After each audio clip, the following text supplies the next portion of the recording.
Kumain na mataka binaka ninda ni sayang ra binaka na bukan level na ndaw ding kita kumain na VTFM wa andra serta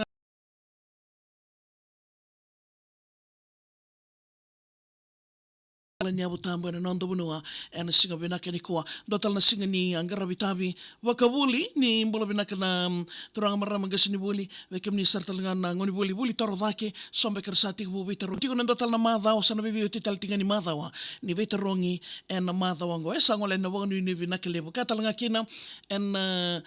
vida na madhaw moingo na external exam na vi kalasi tali bagabo na fomu ono ni na bangango se san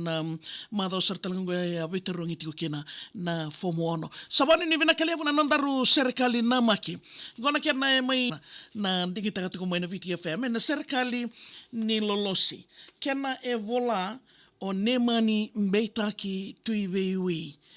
kili talanga na yado abecho ena singa vina kanikoa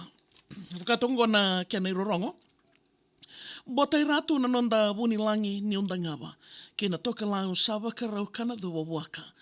Mbulango ni lolosi sabura au kintadala rest in peace tamai lemba veniana au kinoda na mose ka olongi ena yaluma